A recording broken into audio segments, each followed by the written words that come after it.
संजय निषाद के मत्स्य उत्पादन का ही केंद्र बनकर के उसके एक्सपोर्ट के लिए केंद्र बनाए जाएंगे और कहीं पर किसी अन्य किसानों के उत्पाद को एक्सपोर्ट बनाने के लिए लॉजिस्टिक का भी कोई केंद्र बनाने का काम होगा। ये सभी कार्य हो रहे हैं। एक तरफ यह कार्य विकास के, दूसरी तरफ एयर कनेक्टिविटी को बेहतर किया गया है। और इससे अच्छा आप जानते हैं, पहले केवल दिल्ली के लिए गोरखपुर की प्लेन कभी कभी होती थी। 17 के पहले तो यही हाल था ना। और आज 14 फ्लाइट गोरखपुर से चलती हैं देश के अंदर अलग अलग शहरों के लिए।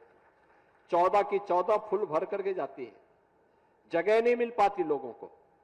इसने विकास को गति दी है। ऐसे ही केवल 2 एयरपोर्ट थे, लखनऊ और वाराणसी, बाकी कोई भी एयरपोर्ट ठीक ढंग से काम नहीं कर पाता था। आज 16 एयरपोर्ट काम कर रहे हैं। 4 इसमें इंटरनेशनल एयरपोर्ट हैं। कुशीनगर में भी इंटरनेशनल एयरपोर्ट, अयोध्या में भी इंटरनेशनल एयरपोर्ट, वाराणसी में इंटरनेशनल एयरपोर्ट और साथ साथ लखनऊ में इंटरनेशनल एयरपोर्ट। और 5वां इंटरनेशनल एयरपोर्ट हम लोग जेवर नोएडा में दे रहे हैं, जो देश का सबसे बड़ा एयरपोर्ट होगा, सबसे बड़ा एयरपोर्ट। बहनों और भाइयों, यानी उत्तर प्रदेश एक्सप्रेसवे में भी देश में नंबर 1 पे अब बन रहा है, एयरपोर्ट पे नंबर 1 पर बन रहा है, एयर रेल कनेक्टिविटी में नंबर 1 पर बन रहा है। और रवि किशन जैसे सांसद भी कलाकार के रूप में जाकर के वह भी देश की संसद में आपके गौरव को बढ़ाते हैं।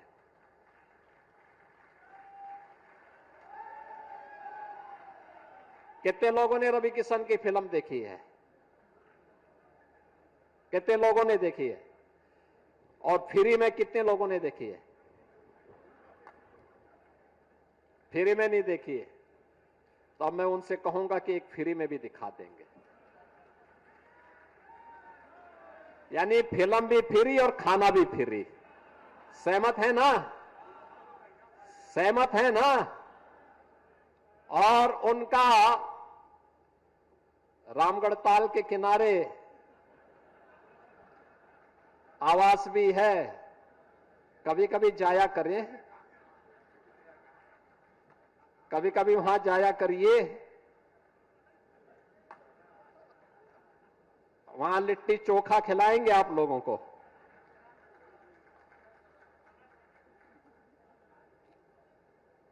बहनों और भाइयों, आज गोरखपुर में विकास की इतनी संभावनाएं बनी हैं। आदरणीय प्रधानमंत्री जी की प्रेरणा से, उनके नेतृत्व में पहले ही एम्स और फर्टिलाइजर आगे बढ़ चुका है। अभी हम लोग इस महीने के अंत में आयुष विश्वविद्यालय का उद्घाटन भी महामहिम राष्ट्रपति जी से करवाने जा रहे हैं।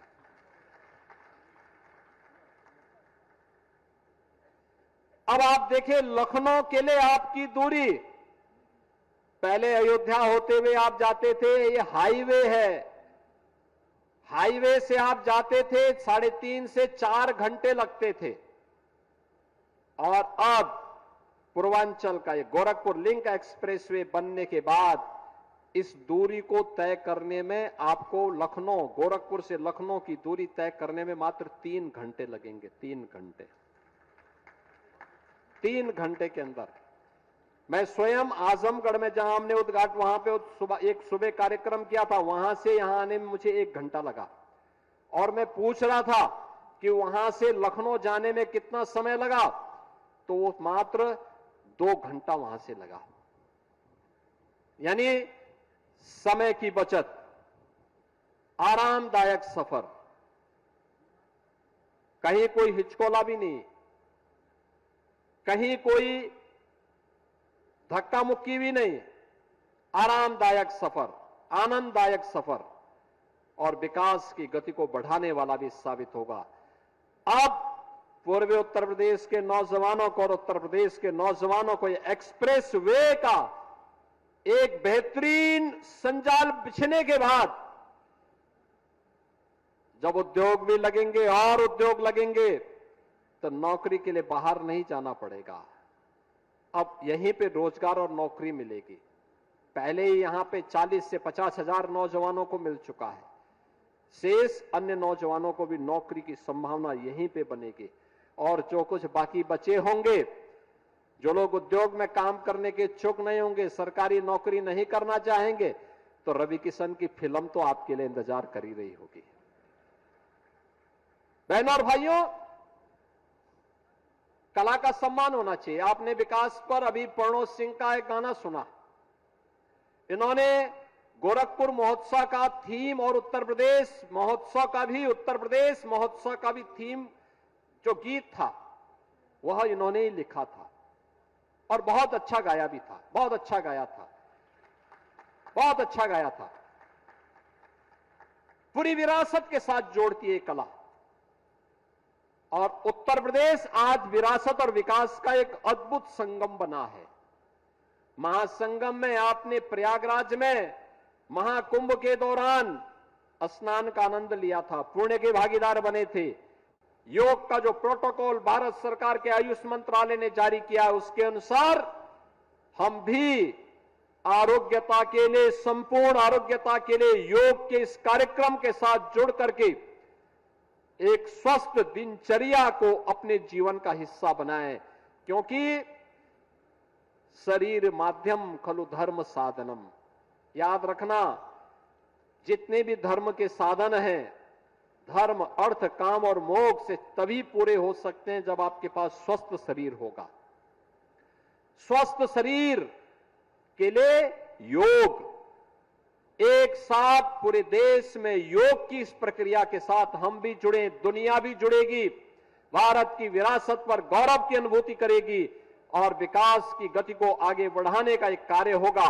आज उस कार्य को जोड़ने के लिए हम लोग भी आज गोरखपुर में इस लिंक एक्सप्रेसवे के माध्यम से आपको जोड़ने के लिए यहां पर आए हैं। कितना बेहतरीन संजोग है। और मैं तो धन्यवाद दूंगा, मैं आजमगढ़ से जब आ रहा था, हर जिले, हर गांव में लोग अभिवादन करते हुए वहां पर भारत के आन, मान और शान के प्रतीक तिरंगा और तिरंगा के साथ साथ भारतीय जनता पार्टी का झंडा लहराते हुए अभिवादन कर रहे थे। कितना उत्साह था लोगों में। कोई सोचता था कि खजनी और बेलघाट, सिकरीगंज ये क्षेत्र कभी एक्सप्रेसवे के साथ जुड़ेगा, 4 लेन 6 लेन की कनेक्टिविटी के साथ जुड़ेगा? कभी नहीं। लेकिन आज वो साकार हुआ है, आज वो देखने को मिला। अब वहां उद्योग लगेंगे, अब इसे ऑफर आ रहे हैं, कोई सीमेंट फैक्ट्री के लिए, कोई इथेनॉल प्लांट के लिए, बड़े बड़े उद्योग लगाने के लिए अभी से आने लगे, प्रस्ताव आने लग गए हैं। और मेरा मानना है कि दक्षिणांचल कभी 100 साल पहले दक्षिणांचल से प्लान हुआ था थाईलैंड के लिए, लाओस के लिए, सिंगापुर के लिए, लेकिन अब प्लान नहीं होगा। वहां के नौजवानों को वहीं नौकरी मिलेगी, वहीं रोजगार मिलेगा, वहीं पर उनके हाथों को काम मिलेगा और वे अपनी ऊर्जा का उपयोग देश के निर्माण में कर पाएंगे। बहनों और भाइयों, जब सुरक्षा का बेहतर माहौल होता है, अच्छा इंफ्रास्ट्रक्चर होता है, दुनिया की कोई ताकत आपकी राह को समृद्धि के मार्ग पर जाने से आगे कोई रोक नहीं सकती। और समृद्धि की राह आज आपके यहां हर जनपद में, पूरे प्रदेश में और पूरे देश के अंदर हम सबको देखने को मिल रही है। पूर्वांचल एक्सप्रेसवे का ये लिंक एक्सप्रेसवे उसी का एक नया ताजा उदाहरण आपके लिए है। और ये सिलसिला विकास और विरासत का सिलसिला अनवरत आगे बढ़ते रहे, इसके लिए आप सभी को मैं एक बार फिर से बधाई देता हूं, अंतर्राष्ट्रीय योग दिवस की अपनी शुभकामनाएं देता हूं और विश्वास करता हूं कि विरासत और विकास का यह अद्भुत समन्वय अनवरत जारी रहे। इस विश्वास के साथ आप सबके प्रति मेरी मंगल में शुभकामनाएं हैं। धन्यवाद। जय हिंद। जय जय श्री राम। जय जय श्री राम। सीएम योगी को आपने सुना, यूपी में सपने साकार हो रहे हैं, बड़े बड़े उद्योग लग रहे हैं। जो वादा यूपी की जनता से किया है उसे पूरा किया जा रहा है। यूपी में अब युवाओं का पलायन नहीं होगा, क्योंकि यूपी में ही लोगों को काम मिलेगा, खासतौर पर जो युवा हैं।